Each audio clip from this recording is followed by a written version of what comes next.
Ellavarkum namaskaram. My dearest sisters and brothers,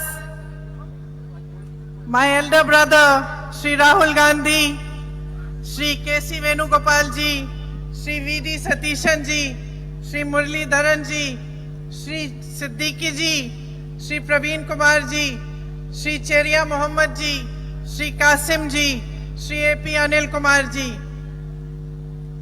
I welcome all of you to this meeting. വേദിയിലിരിക്കുന്ന ഐക്യജനാധിപത്യ മുന്നണിയുടെയും കോൺഗ്രസിന്റെയും എല്ലാ നേതാക്കളെയും നിങ്ങളെ എല്ലാവരെയും ഞാൻ ഈ യോഗത്തിലേക്ക് സ്വാഗതം ചെയ്യുന്നു. And first of all, I thank all of you from the deepest place in my heart for bringing me here today and for making me your member of parliament. ആദ്യമായിട്ട് നിങ്ങളെ എല്ലാവരെയും ഞാൻ ഹൃദയത്തിന്റെ ആഴങ്ങളിൽ നിന്ന് ഇന്ന് എന്നെ ഇവിടെ കൊണ്ടുവന്നതിനും നിങ്ങളുടെ ജനപ്രതിനിധിയായി ഇന്ത്യൻ പാർലമെന്റിലെ ജനപ്രതിനിധിയായി തെരഞ്ഞെടുത്തതിനും ഞാൻ നിങ്ങളോട് നന്ദി പറയുകയാണ്. As you know, and I said in my very first speech here, it has been 35 years since I have been campaigning for elections. This is the first election I stood for my own election. ഞാൻ നിങ്ങളോട് ഇവിടെ വന്ന് പ്രചരണം തുടങ്ങിയ ആദ്യത്തെ പ്രസംഗത്തിൽ പറഞ്ഞതുപോലെ തന്നെ 35 വർഷങ്ങളായി ഞാൻ തെരഞ്ഞെടുപ്പ് പ്രചരണം നടത്തുകയായിരുന്നു. ഈ തെരഞ്ഞെടുപ്പാണ് ആദ്യമായി ഞാൻ തെരഞ്ഞെടുപ്പിൽ മത്സരിച്ചതെന്ന് പറയുന്നത് ഈ തെരഞ്ഞെടുപ്പാണ്. In these 35 years, I must have met millions of people in these campaigns, interacted with many crowds. ഈ 35 വർഷങ്ങളിൽ ഈ പ്രചരണങ്ങൾ നടത്തുമ്പോൾ ഒരുപാട് ജനക്കൂട്ടങ്ങളുമായി ഇടപഴകുകയും ലക്ഷക്കണക്കിന് ആളുകളെയും ഞാൻ കണ്ടിട്ടുണ്ട്. But I just want to say to you that I remember each one of you who has waited for me here in Wayanad. I remember each one of your faces. I remember each child, every mother, every sister, every brother, everyone who has come to greet me.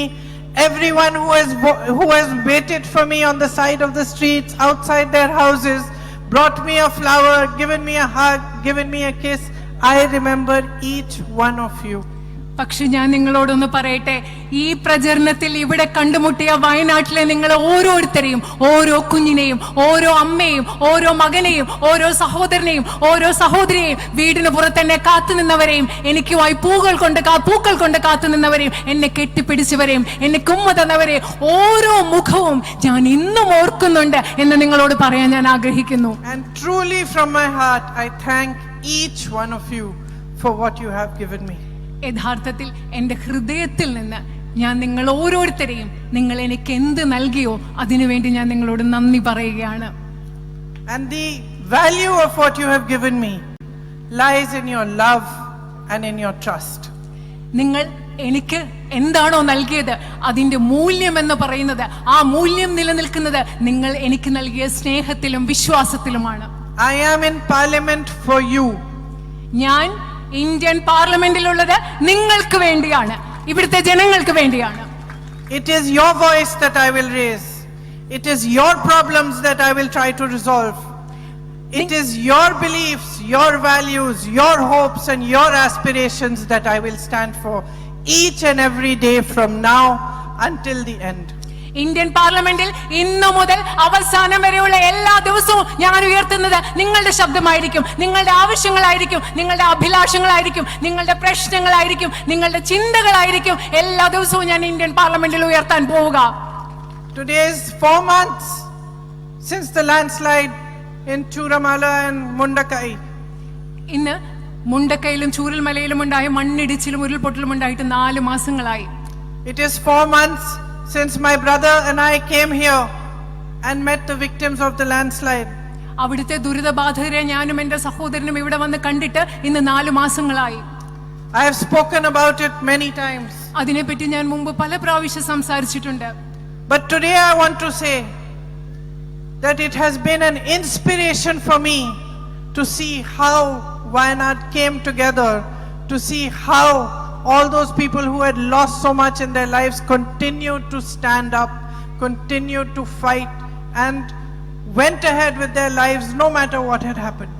ഇന്ന് ഞാൻ നിങ്ങളോട് ഒന്നുകൂടി പറയാൻ ആഗ്രഹിക്കുന്നു, എങ്ങനെയാണ് എല്ലാം നഷ്ടപ്പെട്ടിട്ടും വയനാട്ടിലെ ആളുകൾ ഒരുമിച്ച് നിന്നത്, ഒരുമിച്ച് ചേർന്നുകൊണ്ട് മുൻപോട്ട് പോകാൻ, ജീവിതം മുൻപോട്ട് കൊണ്ടുപോകാൻ അവരെ എങ്ങനെയാണ് പരിശ്രമിച്ചത് എന്നത് എനിക്കൊരു വലിയ പ്രചോദനമാണെന്ന് ഞാൻ വീണ്ടും പറയാൻ ആഗ്രഹിക്കുന്നു. I made 2 little friends when I came here that day. അന്ന് ഞാൻ വന്നപ്പോ ഒരു രണ്ട് ചെറിയ സുഹൃത്തുക്കളെ ഞാൻ അന്ന് കണ്ടു. One is a young girl called Lavanya who lost her whole family. മുഴുവൻ കുടുംബത്തെ നഷ്ടപ്പെട്ട ലവാനിയ എന്ന് പറയുന്ന ഒരു ചെറിയ പെൺകുട്ടിയായിരുന്നു ഒരാൾ. And one is a young boy called Muhammad Hani who also lost his whole family and tried his best to save them. Only his grandmother was left as a survivor with him. Muhammad എന്ന് പറയുന്ന മറ്റൊരു പയ്യനെ ഞാൻ കണ്ടു. കുടുംബത്തിലെ എല്ലാവരും നഷ്ടപ്പെട്ടു. ആ കുട്ടി എല്ലാവരെയും രക്ഷിക്കാൻ ശ്രമിച്ചു. പക്ഷെ മുത്തശ്ശിയെ മാത്രമേ രക്ഷിക്കാൻ സാധിച്ചുള്ളൂ. And I want to share with you that while I was campaigning in the election, I was thinking I want to send something for Hani and for Lavanya. But of course in the election we are not allowed to. So I thought after the election I'll send something small. I sent Hani a message on WhatsApp and I asked him, do you like soccer? I thought maybe I'll send him some soccer shoes or something.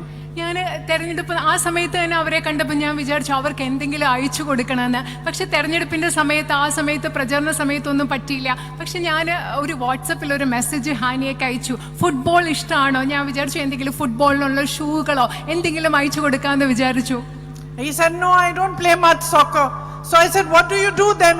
What are your hobbies? അപ്പൊ ആ കുട്ടി എന്നോട് പറഞ്ഞില്ല, ഞാൻ football ഒന്നും കളിക്കാറില്ല. അപ്പൊ ഞാൻ ചോദിച്ചു എന്തൊക്കെയാണ് വിനോദങ്ങൾ, എന്താ ചെയ്യുന്നതൊക്കെ. ഞാൻ